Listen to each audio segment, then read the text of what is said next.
Бийлик басып алганга аракет кылды деп эле камап коюшат. Же бир чыкырыктар болду деп эле камап коюп атышат. Болбойт андай.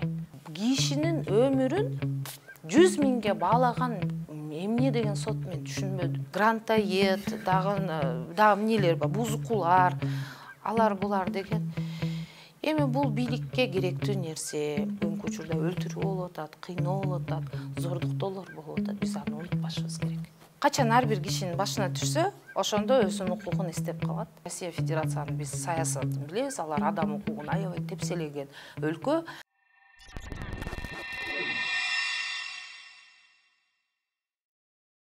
Биринчи май райондук соту апрель айында сентябрга чейин Бишкектин борборунда жана мамлекеттик мекемелердин алдында тынч жыйындарды өткөрүүгө тыюу салды, чектөө койду. Бул конституцияга каршы келерин баарыбыз билебиз. Сот эмнеге таянып чектөө койду? Эми соттун чечимин мен изилдеп чыккам. Ага чейин да 2 соттун чечими бар. Билсеңер керек, ошол 11 мартта кабыл алынган соттун чечими бар. Анан кийин 1 апрелде кабыл алган. Бул сиз айтып аткан соттун чечими 13 апрелдеги, ошо 1 сентябрга чейин тыюу салган. Эмесе 1 апрелдегини ала турган болсок, бул парк Горкийде өткөргүлө деген ошондой чечим кабыл алган. Эми бунун баары мындай карай турган болсок, биринчи эмнеден башталды? Ошо баягы Украинадагы согушка каршы чыккан жарандарыбызга ошол баягы Россия Федерациясынын элчилигинин алдына чыкпагыла деген биринчи чечим ошондон башталган. Бул чечим Россия элчилигинин нотасына таянып чыккан болчу чечим. Андан кийин уланып кетти. Бирок эмнегедир ошо бир эле элчилик эмес, президенттин алдына да азыр чыкса болбойт, ГКНБнын алдына да барса болбойт, Алатонун да тыюп салып койгон, анан жогорку кеңеш да тыюп салып койгон да, ошо элчилик менен кошо. Эми негизи баягы мыйзамды карай турган болсок, тынч жыйындар боюнча ошо жерде мыйзамдуу негиздер бар. Качан тыюу сала алат, качан чектөө сала алат. Ошол баягы жерде, ушу жерди чектөөгө салыш үчүн өзүнүн аябай бир коркунуч болуш керек ошо жерде. Мисалы бир ден соолугуна зыян келтире тургандай бир коркунучтар болуш керек да. Же бир коопсуздук, элдин коопсуздугуна, мисалы билбейм, бир бомбабы, же бир ошондой бир эпидемия ошо жерде жүрүп аткан болсо, ошо жерде айланайында жарандарыбыз ушу жерге силердин ден соолугуңарга же өмүрүңөргө коркунуч болуп атат, ошон үчүн бул жерде өткөрбөгүлө, мына элчиликтин алдына өткөрбөгүлө, баргыла мына Алатоого баргыла деген ушундай чечим чыгарышы мүмкүн, алынга мыйзамдуу негиздер болот. Бул жерде бизге нота түштү деп туруп, Алатону да тыюу салып койгон, администрация президенттин да алдында тыюу салып койгон мен үчүн аябай таң калыштуу болуп атат. Макул, Россия элчилигинин өзүнүн алдында, мисалы, кишилерди көргүсү келбейт экен дагы, Россия Федерациянын биз саясатын билебиз, алар адам укугун аябай тепселеген өлкө, макул деп неме кылалы. Бирок президент, администрация президенттин алдында нотага, Россиянын элчилигинин нотага таянып туруп тыюу салганы мен үчүн аябай таң калыштуу болуп атат. Бүгүнкү учурда биздин Кыргызстандын жарандары башка өлкөнүн нотасына, башка өлкөнүн мыйзамына карап туруп, биздин Кыргыз Республиканын президентинин алдына митингге чыга албайт, өзүнүн көйгөйлүү маселелерди көтөрө албайт. Албетте бул конституциябызга дагы, мыйзамга дагы, адам укугуна дагы ылайык келбейт. Бир мындай карама-каршы, айрыкча мыйзамдарыбызда бүт карама-каршы чечимдер болуп калды. Бирок ошол элдер дагы айтты, жарандар, активдүү жарандар дагы айтып чыкты. Мен ойлойм, бул жогорку соттон мындай бир кандайдыр саясий бир эркин болуп туруп, ушу чечимдерди, соттордун чечимин карап туруп, бир мындай бир чечимге бир обзор практики деп коет да, ушундай бир чечимге келсе жакшы болот эле деп ойлойм.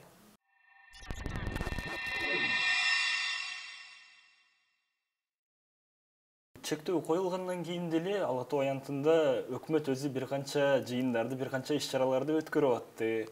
Анан бул чечим ошондо мындай тандалма болуп иштеп атабы? Тандалма, бул дискриминационный деп коет, бизде баягы избирательный подход деп коет. Анткени мисалы башка майрамдар эле өтүп атат, концерттер эле өтүп атат, башка тынч жыйындар эле өтүп атат. Мына кече күнү эле эски аянтта ККМге каршы кишилер 300дөй бизнес, кичи бизнестин өкүлдөрү чыкты. Ошол жерде Кабминдин председатели өзү Акылбек Жапаров чыгып сүйлөп неме кылды, ал деле ошондой тынч жыйында. Эмне үчүн мисалы Акылбек Жапаров катышкан тынч жыйын же Шайлообек Атазов катышкан тынч жыйындар тынч өтөт дагы, алар бүт баягы мамлекеттик органдар же баягы укук коргоо органдарынан дагы камсызданат дагы, анан кийин баягы согушка каршы деген митингтерге эле каршы болуп эле ошолорго тыюу салына берет деген дагы аябай ой жаралат бул жерде. Бул жерде менимче ошол мамлекеттик органдар аябай дискриминациялык кылып, жарандарды тең укукка мындай неме кылбай атат да, камсыз кылбай атат.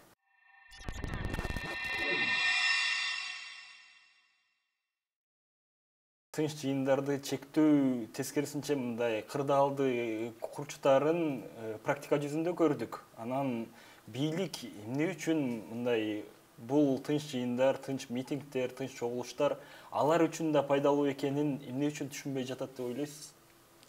Биринчиден тарыхка таянышыбыз керек, тарыхты унутпашыбыз керек. Керек болсо 2002 жылга чейин Кыргызстанда тынч жыйындарды бир жөнгө салган мыйзам да болгон эмес. Бул мыйзамга, бүгүнкү мыйзамга бул кан менен келген жол болгон да, анткени 98-жылы Барскон окуясы болгон. Айырда аябай кишилер сабалган. Барскондун окуясынан кийин элдер тынч жыйынга чыгып аябай сабалган, кармалган. 2000-жылы Таласта шайлоо болгон, айырда биринчи ок атуу болгон. Тынч демонстранттарга карата биринчи ок атуу болгон. Аны 2000-жылы Аксы окуясы болуп кеткен. Аксы окуясы болгондон кийин анан кийин депутаттар баары чогулуп туруп, анан кийин бизге мыйзам керек экен тынч жыйындар боюнча. Бул деген тынч жыйын, бул тынч деген сөздөн да, бул жөнөкөй эле жыйын эмес, куралдуу же бир күч колдонуу жыйын жөндөн сөз болуп аткан жок. Бир тынч жыйындар боюнча сөз болуп атат. Тынч жыйын боюнча ошо адам укугуна, адам укугу стандартына ылайык мыйзам кабыл алышыбыз керек деп, анан кийин ошо 1-2 мыйзамдар кабыл алынып, мына бүгүнкү азыр тынч жыйындар боюнча мыйзам аябай эл аралык стандарттарга дагы, адам укугуна, конституциябызга да ылайык келген мыйзам. Ал эми баягы 30 жылдын ичинде неме болгонду мен мындай дейм да, бийлик жаңы келгенде аябай митингтерибиз көбөйөт. Бир жылда 1000ден ашык Кыргызстан боюнча митинг, пикеттер, ошо жөө жүрүштөр өтөт. Биз байкоо жүргүзөбүз, ошолардан 50%га чейин байкоо жүргүзөбүз, ошонун анализдеп чыгабыз. Ар кандай темаларды, жер маселеси, суу маселеси, орукчал балдардын маселеси, дары немелери, ошол эле акыйкаттык сот маселеси, бүт ошондой түрдүү маселелер менен эл чыгат. Эми эл чыгат деген эмне? 1 саатка чыгат, тарайт деген сөз да. Основном мындай карай турган болсок, ошо 1000ден көбү 20-50 кишиге чейин чыгышат. Основной 98% 50 кишиге чейин, кээде бирөө эле чыгат. Бизде бир активистибиз бар, Өндүрүш Байке деген. Бирөө жалгыз чыгат ошолчу. Анан кийин 1% бир гана ошо бир жылда бир митинг 1000ден ашык киши чыгат. Ошол эле убагында тарайт өзүнчү. Эми бул тынч жыйындар эмнеге чыгат элдер? Өзүнүн көйгөй маселесин, же бир өзү колдоо маселеси, мисалы бир мыйзам кабыл алынса, ошону колдоо маселеси, же ошо мыйзам кабыл алса каршы бир немесин, көз карашын көрсөткөнгө чыгат да. Чыгып туруп, ай бийлик, менде ушундай көйгөйлүү маселе бар. Но жан жерибизде эч эле бир суубуз чыкпайт 5 жылдан бери. Жайы бою бар жок кургап калып атат деп, мисалы фермерлер чыгат. Же бир баягы ВИЧ менен же онкобольной, онкологиялык ооручал балдардын ата-энеси чыгат, бизге мына дары менен камсыз кылып бергиле деп. Ошондой маселе менен чыгып туруп, алар ошо бийликке жеткирип коёбу, ошо көйгөйүмдү жеткирип койсом, ошо бийлик чечип берсе деген үмүт менен чыгат да. Анан кийин бийлик кичине 1-2 жыл отургандан кийин эле күчүнө кирип баштагандан кийин кысып баштайт. Кысып баштаган эмне? Айтпагыла деп баштайт. Мага көйгөй маселелериңерди айтпагыла депчи, кереги жок. Чыкпагыла деген сөз, көйгөйүңөрдү айтпагыла деген сөз. Анан кийин элдер чыгарбаса, сот акыйкат жүрбөсө, прокуратуралар жакшы иштебесе, жергиликтүү органдар маселени чечип бербесе, Анан отурат дагы, анан айтат, ай, бунга барсам деле мени бияка түртөт, бунга барсам деле мени футболист этип атат, бул болсо чыкпагыла деп койду алдыма. Мага барбы ошо, кереги барбы ошо бийликтин? Мен салыгымы төлөп атсам, мен ушуларды иштесин деп атсам, мен акыры балдарым келечеги үчүн күрөшөмбү, күрөшпөймү деп любой мындай нормальный киши, баягы взрослый мындай жашы жеткен, мындай акыл эси бар киши ошентип ойлонуп калат. Анан кийин ошо кысым ошо баягы элдин наразычылыгын көбөйгөнүнө алып барат. Ушуну бийликке баягы одни и те же грабли деп коебуз го, эч эле жеткире албайм да. Постоянно бизде тенденция көрсөтүп, кысым болуп баштагандан баштап наразычылык көтөрүлөт. Мына кысым монтип кетет, наразычылык мындай болуп кетет. Диаграмманы карагандачы, тынч жыйындардын өтүшү, кайсы мындай эркин өтүшү ылдыйга кетет дагы наразычылык көтөрүлөт. Көтөрүлүп ушундай пикке жеткенде 80%дан өтүп баштаганда уже биз уже анализдеп берип баштайбыз. Биз аябай немеге баягы массовый протест деп коет, народный протестке алып барып атабыз. Айланайын бийлик, көңүл бир когула. Но кишилер жөн-жөндөн чыккан жок. Мисалы бүгүн суу маселеси менен чыгып атса, эртең булардын кетсин деген маселеси менен чыгып калат. Ушуга көңүл бир когула деп, ушуну бийлик түшүнбөй атат.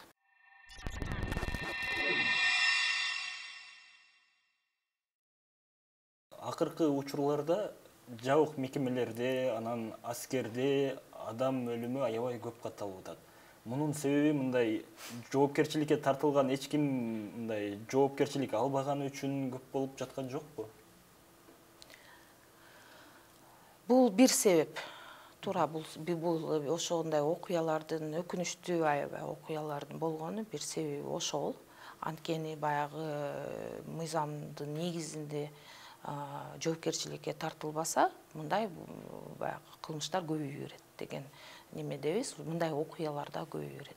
Бул биринчи, экинчи бул баягы бизде негизи жабык мекемелери, башкалар ошо жерде болгон окуялар жабыктыгы.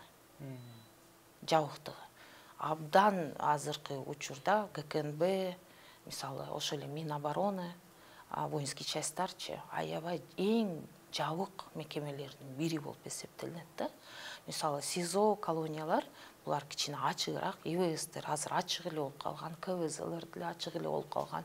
Мисалы бул МВД менен ГСИНге караган мекемелерчи, эң жабык азыр ГКНБнын алдындагы мекемелер, жабык мекемелер, СИЗОлор жана ошо воинский частьтар болуп атат. Ушулар канча жабылган сайын ушундай жаман окуялар боло берет. Анткени аерде иштеген кызматкерлер, аерде иштеген следователь, баягы оперативниктер эч ким кире албайт, эч ким бизди текшере албайт. Керек болсо видеолорду өчүрүп коебуз. Эмне ол эч ким эч нерсени билбейт деген ойдо иштешет. Ошондуктан биз ар дайым айтабыз, качан ушу мекемелер ачык болсо, жарандык көзөмөл жана баягы бизде адам укугу боюнча улуттук институттар, эки институтубуз бар. Бул акыйкатчы жана баягы кыйноолордун алдын алуу улуттук борборунан тынбай ачык көзөмөл болмою чейин бул окуялар көбөйө берет. Экинчи маселе, сиз айткандай, ошол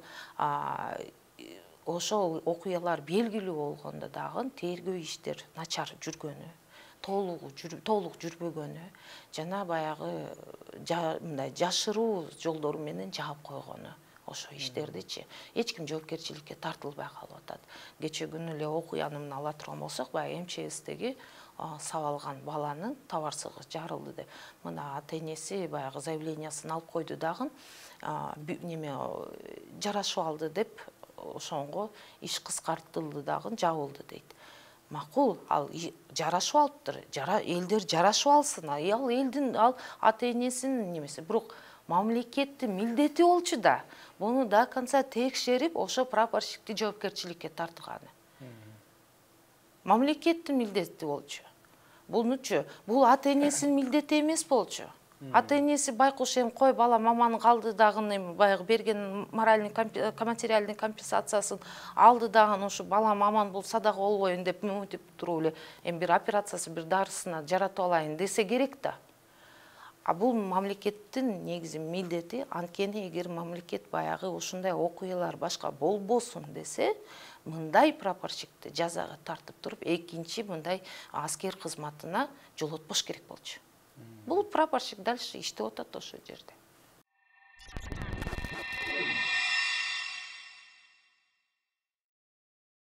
Жакында эле айтылды, жана эки колунан ажыраган аскерге мамлекет компенсация төлөп берүүгө милдеттендирилди деп. Ушул боюнча айтып берсеңиз.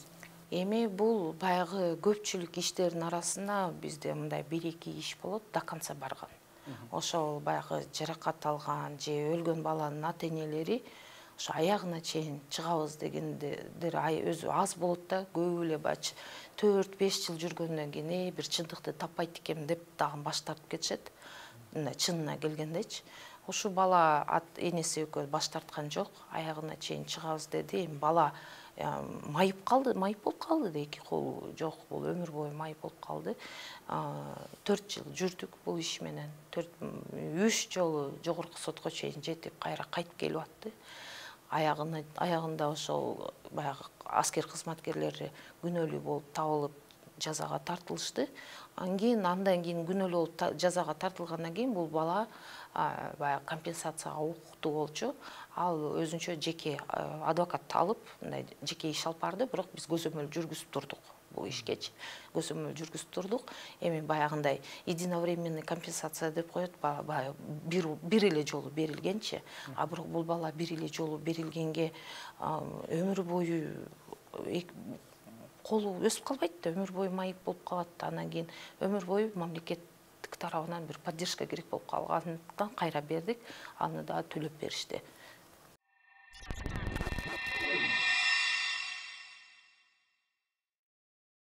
Соттолуучулар Айзаданын апасына 20 000 сом моралдык чыгым төлөп беребиз деп сот ошондой чечим кабыл алыптыр. Анан бул соттун чечими демек 20 000 сом төлөп коюп, уурдап, өлтүрүп, зордуктай бер дегендей бир сезим калтырбайбы? Нурбек Тактакуновдун баракчасын мен да окудум, ошо 100 000 чыгарыптыр, ошондо 5-өнө бөлгөндө 20 000ден деп. Бизде баягы моралдык, материалдык компенсация соттун немесине калтырылганда, кодекстер боюнча, ошо сот чечет, сот карайт, сот чечет депчи. Эми билбейм бул сот кандай. Чынынан мындай айткандачы, эми материалдык жагын, моралдык жагында неме кишинин өмүрүн 100 000ге баалаган эмне деген сот мен түшүнбөйм дагы. Мындай чын айтсам аябай бир мындай ыйлайт турган абалдабыз да. Бул Айзаданын ишине ушундай окшогон баягы пытка менен бизде иштер бар. Өлгөн мисалы баягы Фирузхандын ишин биз көп жарыя кылганбыз да. Бул таможенный службанын офицери болчу, ошону КНБга алып барып алышып, итке талатып, ошентип неме кылып, аябай өлтүрүшкөн да. Ошонун ишин 10 жыл алып барып, берден чындык таппай, уже берден эч нерсе болуп, бардыгы эле ооба пыткадан өлдү дешет дагы. Анан жоопкерчиликке келгенде эле кишини таппадык дейт, же компенсация жок, же башка жок. Анан комитет огонго, буунун алдында адам укугу боюнча комитет бар. Ошо жерге кайрылганбыз. Ошо комитет чечим чыгарып бергенде, комитет компенсация төлөсүн мамлекет депчи. Эми ошо компенсация маселесине келсек, Айзаданын ишине окшоп 100 000 экен. Бүгүнкү учурда Кыргыз Республикасы адам өзүн жарандарын өмүрүн 100 000 сомго бааласа, анда мен деген чоң суроом бар. Бул бийликке, бул мамлекетке. Өлкөгө эмес, мамлекет органдарга, бийликке. Суроом бар. Эгер биздин өмүрүбүз 100 000 болуп атса, анда биз силерге эмне кереги барбыз? Силер бизге эмне керегиңер бар? Биз эмне үчүн анда салыктарды төлөйбүз?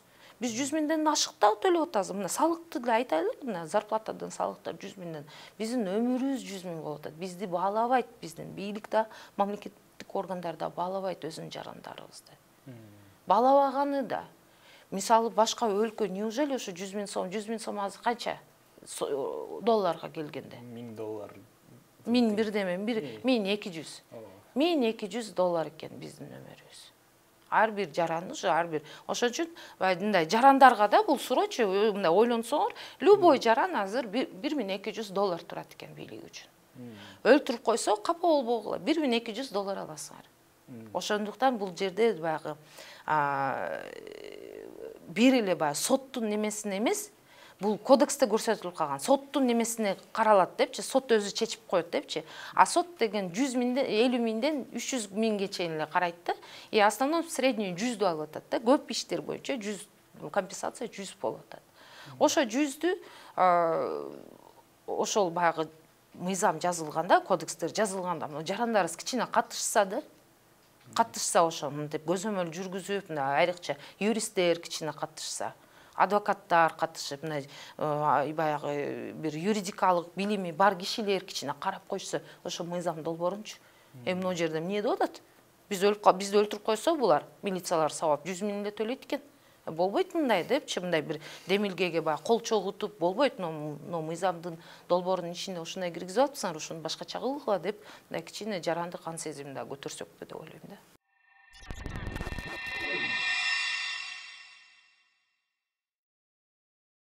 Негизи Кыргызстанда адам укугу бул бир эле укук коргоочуларга керек эмес да. Ар бир адам өзүнүн укугу үчүн күрөшүш керек. Мисалы өтүкчүбүз деле, ашпозчубуз деле кантип күрөшө алабыз?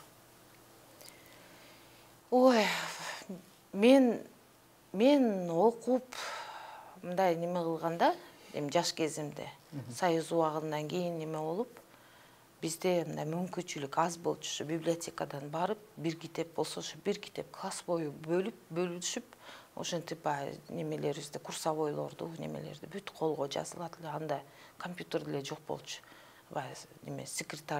Секретардын машинкасы менен отуруп, ошону печатать этет эле. Бизде андай мүмкүнчүлүк жок болчу. Бизде ошол бүт баары колубуз менен жасап, китептен окуп, мындай неме кылганбыз да.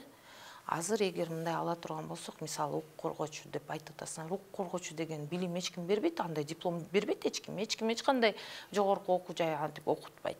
Ал деген жаран, ар бир жаран өзү укук коргоочу болуш керек. Анткени ал деген адам укугу, анын укугу да. Ошон үчүн адам укугу да.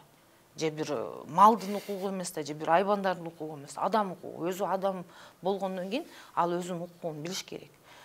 Бүгүн ушу жарандарыбызда ушундай мүмкүнчүлүк көп деп ойлойм да. Ушундай көп. Google, интернет ачса, Google деген бале бар. Эмне жазса бар жокту чыгарат.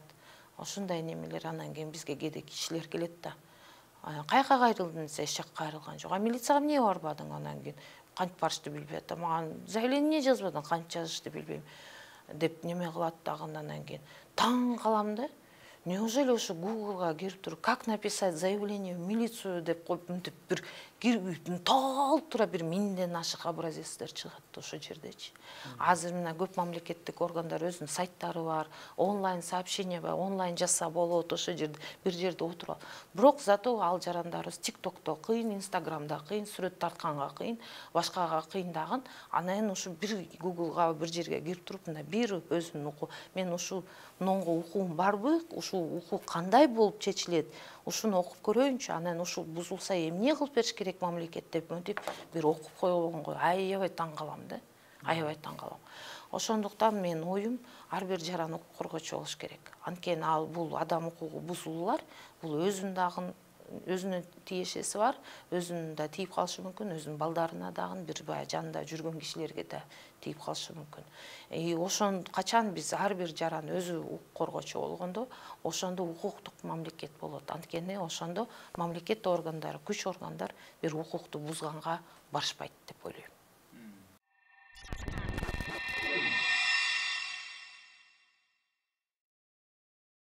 УКМКнын бул акыйкатчыга директор Низовскийдин ишине кийлигишпесин деген оюнча пикириңизди окуп калдым. Ушул боюнча айтып берсеңиз, УКМК эмне үчүн туура эмес бул жерде?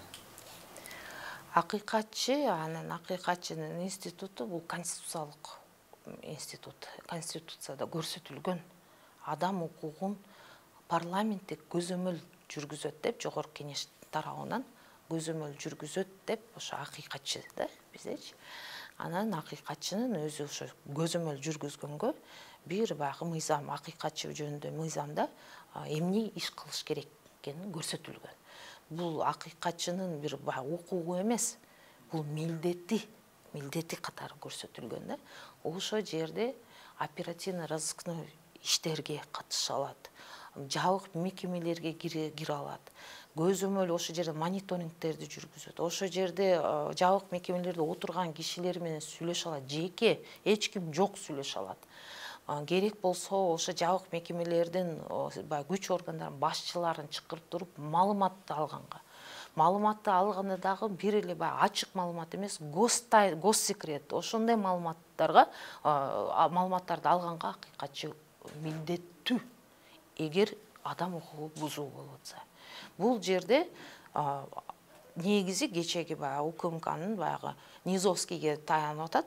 Бирок эртең Низовский эмес, Асанов деле болуп кетебиз, Хасанов деле болуп кетебиз, мен айткандай ошондой Эшимов деле болуп кетебиз, баарыбыз болуп кетебиз. Ошон үчүн бул аябай чоң коркунуч. Анткени бүгүнкү учурда УКМК мындай баягы заявлениясы менен акыйкатчынын милдетин, акыйкатчы тарабынан өзүнүн милдетин аткарганга бут тоскоолдук коюп аткан болуп атат да. Сен кирбе, аралашпа, кылба депчи. А бул акыйкатчынын мыйзамында 8-чи беренесинде бүт барча көрсөтүлгөн. Эмне кылып атат? Мындай 20дан ашык пункттан турган каяка кире алат, эмне кылып атат? Керек болсо даже сотторго, мыйзам органдарга, баягы жогорку кеңеш башкаларга сунуштарды киргизет адам укугу боюнча. Даже сотторго киргизе алат. А мына кече күнү УКМК ушинтип неме кылды. Бир постат Свердловский сот айтып атат, сен 13 жашардагы зорукталган кыз боюнча акыйкатчы кирбеш керек жабык сотторго. Акыйкатчы жабык сотторго киргенге не то что укукту милдеттүү. Ошо жерге кирип туруп, адам ошо кыздын адам укугу сакталып атабы? Бир эле жабырлануучу эмес, ошол эле баягы немелердин да укугу сакталып атабы деген баягы шектүүчүлөрдүн, подсудимыйлардын, алардын да укугу сакталып атабы деп бүт тараптарды тең карайт. Акыйкатчы бөлбөйт, бүгүн жертва же подсудимый же подозреваемый, президент, бомж кылып монтип бөлбөйт. Акыйкатчыга бардык адам, ошол ар бир адамдын өзүнүн укугу бар. Шектүүчүлөрдүн өзүнчө укуктары бар, подсудимый немелердин жертвалардын өзүнчө укугу бар. Ошолардын баарын карап жүрүш керек.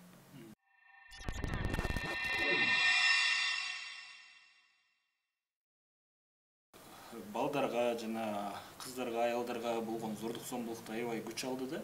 Мунун башкы себеби эмнеде болуп атат? Аябай уяттуу, аябай өкүнүчтүү окуялар буларчы. Кыргызстан үчүн бул бир эле мен баягы буга чейин бийлик органдарын мынтип кичине тийиштирип, мынтип жамандап кетсем, бул ар бир жаранга, ар бирибизге ушундай уяттуу нерселер болуп атат. Анткени биз ушундай моралдык, биз тарыхый, ушунчалык дүйнө жүзү белгилүү калкпыз да, мындай айткандачы.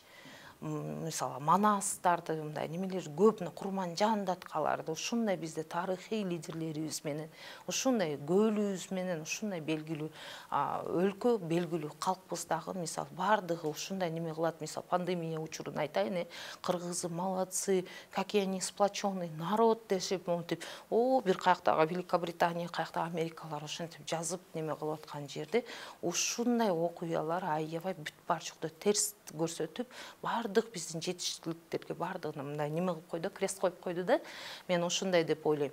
Эми эмне дейин бул боюнча? Бул биринчиден ата-энеси жашырбаганга аракет кылыш керек. Эч качан баласын күнөөлөбөш керек, баласын колдогонго аракет кылыш керек дагы. Керектүү ошол баягы мыйзамда көрсөтүлгөн органдарга кайрылыш керек.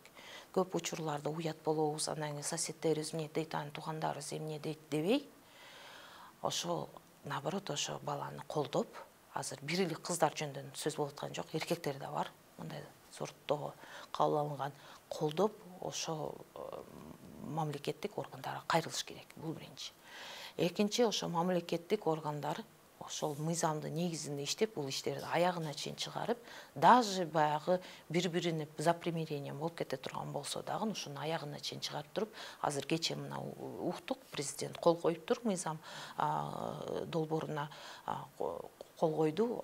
Азыр эми баягы жарашып алды деген сөз, жарашып алса деле иш токтобой турган болуп калды. Күчөтүп киргизилди да, именно ушу зоруктоо боюнча, кыз балдарды зоруктоо боюнча.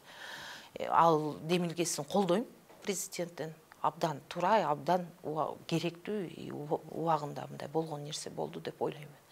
Эми ошо мамлекеттик органдар, күч орган, следственный органдар, следствие, соттор туура мыйзамдын негизинде иштесе, бул иштер боюнча эч ким жазадан кача албайт. Эч ким кача албайт. Эгерде бирөө жазадан качып, жаза мындай аткарылбай же баш тартып неме болуп кете турган болсо, значит бирдеме кылып коюшту буларчы иштин ичинде.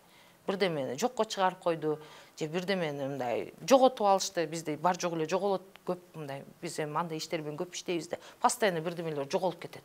Же бир заключение, судмед экспертиза туура эмес чыгарып койгон болот. Ошондой. Эгер мыйзамдын негизинде туура жакшы кылып алып барса, эч ким бул иш боюнча жазадан кача албайт.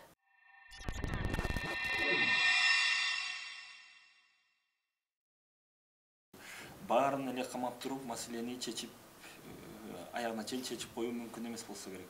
Бул туура нерсе, буга аябай көбүрөөк биз акцент кылышыбыз керек. Мисалы түрмөлөрдө бир швейный цехтерди ачсак болот, сварочный цехтерди ачсак болот. Болбойт жок да, анын баары анан бири-бирин токмоктоп отура бергенден көрү бир кандайдыр өнөр үйрөнүп чыкса ошо жердечи, өнөр үйрөнүп чыгып, анан кийин бир жумушка орношсо деп ойлойсуң. Же ошо жерден дагы бир немелерди жасап, общественный работа деп коет, ошо жасап, ошо жерде даже кичине тыйын-пыйын да табат, ошондой неме кылат да, бир коомго бир кандайдыр неме алып келет да, мындай жакшы нерселерди алып келет. А эми баягы кээ көп азыркы бийликтин алдында ошо көп учурлар болуп атат, камоолор, бул баягы саясий камоо деп коебуз, мындай неме элдик тили менен айтканда, саясий камоолор булар туура эмес. Анткени бул саясий куугунтук өзү негизи мындай жакшы нерсеге алып барбайт. Эми адам жөн эле күнөөсүз болсо эле анан кийин чыкырык болду, анан сен бийликти басып алайын дедиң эле, анан кийин сен кылган иш аракеттер башаламандыкка алып келмек деп, как будто Нострадамус да, мындай айткандачы, ванга болуп кетишет. Ал кылган аракети башаламандыкка алып келеби, алып келбейби, ал чоң суроо. Анан ошо алып келатса, реально мындай бир коркунуч болуп атса, анан сенде милиция деген бар, СНБ деген бар, башкалар деген бар. Да ошо колдон да, күчтү колдо да, анан кийин кама. Анан кийин жөнөкөй бир посту жазып койгон кишини анан кийин сен бийликти басып алайын деле. Мало ли что, а может быть, ал вообще не только Кыргызстандын бийлиги, Американын бийлигин барып басып алгысы келип аткандыр. Деген мындай менде аябай мындай бул деген мындай нонсенсный иштер да. Анткени бир тергөө же бир эксперт отуруп алып, бул ошенткиси келди деп өзүнүн субъективдүү бир ой пикирин чыгарып коет. А балким башка эксперттер жок, бул андай ойдо болгон эмес, андай кылгысы келген эмес, башкача кылгысы келди. Экинчиси айтат. Керек болсо 10 эксперттен сурасак 10 ойду айтат да. Анан бийлик өзүнүн керектүү нерсени алат дагы, анан кийин бийлик басып алганга аракет кылды деп эле камап коюшат. Же бир чыкырыктар болду деп эле камап коюп атышат. Болбойт андай. Болбойт. Оппонентти дагы оппонент менен мындай сүйлөшкүдөй, оппозиция болобу, оппонент болобу, баягы бийликтин ою менен бөлүшпөгөн ой пикирчи болобу, кандай болгондо ошондой да кишилер менен сүйлөшкөнгө бийлик аракет кылыш керек. Эмнеге сен антип атасың? Эмнеге сен буга каршы, мисалы, кечээ казиного каршы чыгып атасың? Айтчы. Ке сен айт. Мен биякты да уктум, мына сен да угайын, анан кийин ойлонойун деп бийлик ушунуш керек да. Анан жок биякты уктум да, сен кереги жок, сен оюң кереги жок деген эле сөз болуп атат да. А сен ал кайра чыга берсе, анан сен мен бийлигим, мен креслону басып алгым келип атат деп камап коюп атат.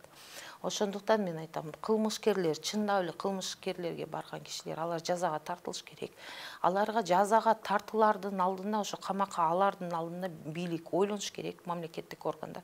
Ушу киши кайра чыгат ушу коомго. Кайра эле менин балдарым, ар бир следователь, ар бир сот, менин балдарым жанында жүрөт. Менин балдарым жашаган, мен өзүм жашаган коомго келет. Ушу киши жакшы келиш үчүн, кийин чыкканда ушул кылмышка барбаш үчүн мен эмне кылышым керек деген мамлекеттик органдар, бийлик бүгүнкү учурда аябай ушуну ойлонуш керек. Анткени мисалы экстремизм болобу, терроризм болобу, өлтүрүү болобу, сабаганы болобу, башка хулиганчылык болобу, баардыгы бизге келет. Баардыгыбыз биз менен жашайт ушу коомдо. Ушулар ошо жерден ачууланып, мени мамлекет мына жумушу жок калтырып, мага билим бербесе, мага үй салып бербесе, мага башка кылбаса, анан уруп сабап мойнума коюп туруп, мени камап койду. Мен бул бийликти жаман көрөм, мен бул мамлекетти жаман көрөм деген кишини чыгарбашыбыз керек. Түшүндүңөр да бул. Ал эми баягы саясий жагынан, саясий ой пикирлер келишпеген, вообще куугунтукка алынбаш керек. Ар кандай кишилер, ооба, бияктан туура келбей атабыз, биягынан туура келбей атабыз, бир мыйзам долбоорунан туура келбей атабыз. Анын баарыбыз эле анан бийлик басып алгыбыз келген жок. Баарыбыз эле андай оюбуз болбойт. А эгер биздин ушундай бир иш аракеттерибиз чындап эле ушу таяк көтөрүп алып же курал көтөрүп алып бийликти басып ала турган оюбуз болуп, бир иш аракеттерибиз болсо, ага күч органдар бар, ага мыйзам бар.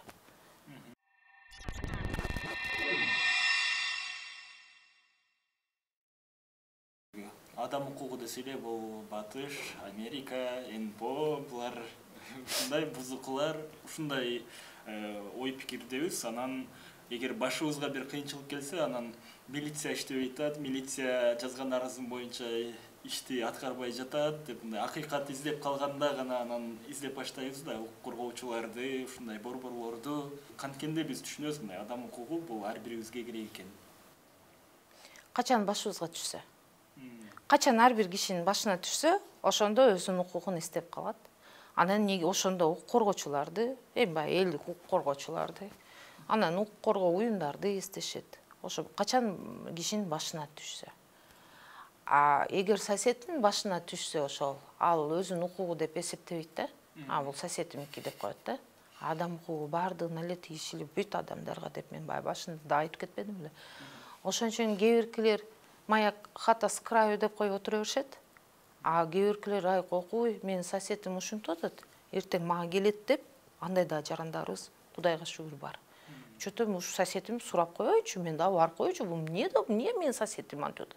Бул азыр соседиме ушинтип атса, эртең мен эшиктин алдына келет деген дагы ошондой ой пикирде болсо ар бир жаранчы эч кандай пропаганда, эч кандай таасир бербейт.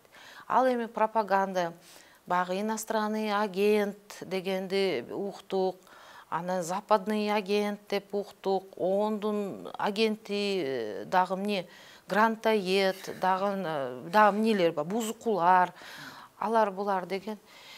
Эми бул бийликке керектүү нерсе. Бийликти жамандагы бийлик, мисалы мына силер бийлик болсоңор, сиз бийлик болсоңуз, мен сизди жамандасам, сиз мени жакшы көрөсүзбү? Жакшы көрбөйсүз. Анан отуруп алып бул мындай, бул андай деп анан мени жамандап баштайсыз. Бул бузуку депчи, анан жанындагыларыңызга айтат, жанындагыларыңыз анан кийин жазат аны. Бул бузуку депчи, буну укпагыла деп айтат. Анан сизде бийлик бар, сизде мүмкүнчүлүк бар, сиз көбүрөөк иштейсиз. А менде мүмкүнчүлүк жок, мен керек болсо интернетке деле мындай Facebook баракчам эле бар, башка эч нерсем жок. Калганын билбейм эле, мен баягы Союз убагындагы немем да, жаран. Анан кийин ошол баягы инструменттерди иштетип, баягы технологдор деп коет го мындай немелерди, ошолар иштетип, ошентип не болуп, ана пропаганда жүргүзөт. Но азыркы троллинг, баягы буллинг деген ошо интернет аркылуу бир кишилерди буллинг кылганы, троллингдер, анан баягы фабрика тролли деген ушундай жаңы сөздөр менен мен да таанышып атам. Анан кийин бул аябай чоң инструмент экен да. Чоң инструмент экен. Кече күнү эле мындай постоянно айтам да.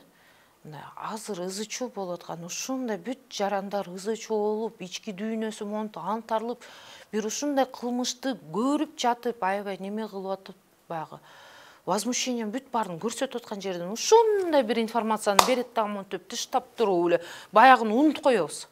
Азыр эле өлүп калган солдатты ушундай ызылдап эле ушундай алып келип дагы бирдемени ыргытып коет дагы. Бийлик тарабы информационный новость кылып туруп монтип ыргытып коюшат дагы, анан беркини унутуп коюп атабыз. Күнүгө ушундай информационный согушта жашап атабыз да бизчи. Анан бирок мен ошо мындай постоянно айтам да. Бүгүн хорошо там НПОчулар, агенттер, эгер мына неме мындай бүт кишилерди ала турган болсо, мен Союз убагындагысын алайын. Убагында НЛО болчу да. Анан НЛО там тарелка летит, там НЛО летит деп элдин баары караңгыда чыкпай үйлөрүнө камалып, аябай ушундай бир аябай НЛО деген аябай коркунуч болчу да.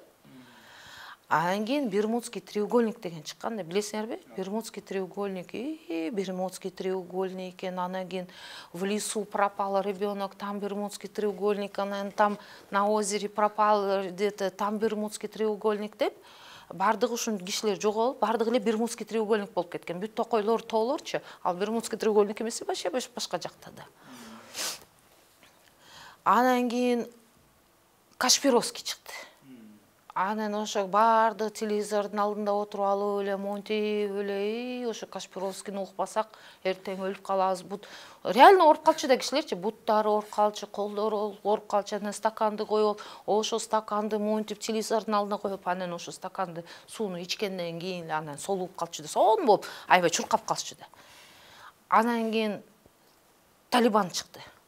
Анан маджихет, мына Талибан, мына дүйнө жүзү басып келип атат, мындай сакалчандар, анан игилалар, булар болуп, азыр эми НПОлор чыкты, иностранный агент, коркута турган. Постоянно бийликте бирөө мени коркутуп туруш керек. Кана баягы НЛОр, эмне жок болуп кетти? Если реальный бар болгон болсо, кана азыр? Эмне Бермудский треугольниктер бүт баары жоголуп кетти? Менде ушундай суроо да. Постоянно ар бир мындай карасаң, ар бир 10 жылдын ичинде бир коркунуч чыга берет да. Бир мындай кишилерди коркутуп кое турган мындай немелер чыкты. Азыр НПОлор коркута турган нерсе НПОлор. Булар ошо Западтан немени алып келип атат, булар бияктан алып келип атат, булар бияктан алып келип атат деп. Азыр ошо бүт эле дүйнө жүзү боюн карасаңар, правозащитный адам коргоо уюмдар ушундай чоң коркунучпуз биз. Бардыгына ошондой болуп калганбыз. НЛОдон да өтүп кеттик, талиптерден өтүп кеттик, ушундай коркунуч. Анткени ошол, а эмне дейин?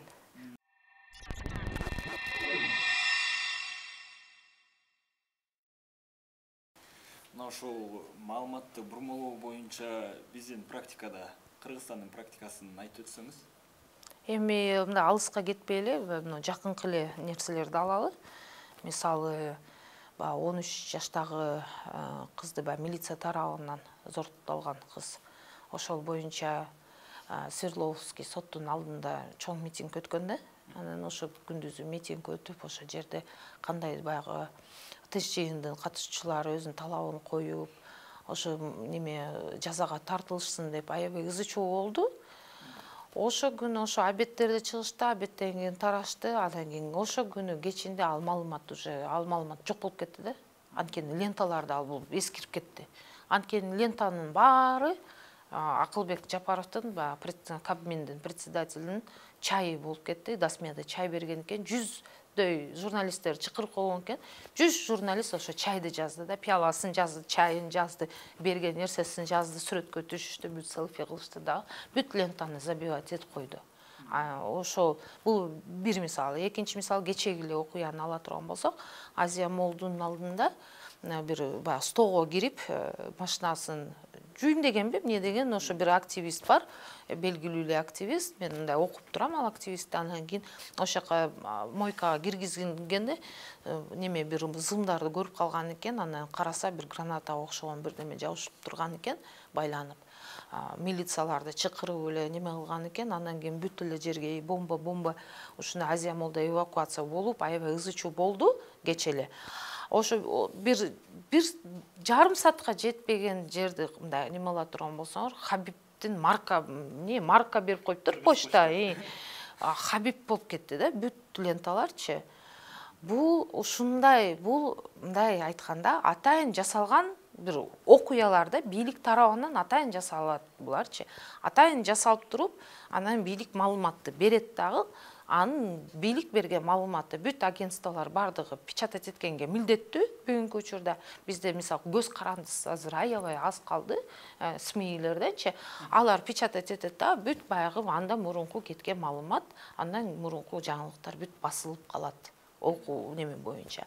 Ошондуктан баягы бир кандай иштесе болот, кандай жарандар кандай адам укугун сакталышына өзүнүн дагы бир кошумун жасай алат. Ушундай баягы окуяларды унуткузбай, баягы улам чыгара берсе, бул кайра мейли бүгүн ушундай маалымат жабылып кетти адам укугу боюнча, бирок эртең кайра чыгарып койсо болот да ошол маалыматты. Унутпашыбыз керек.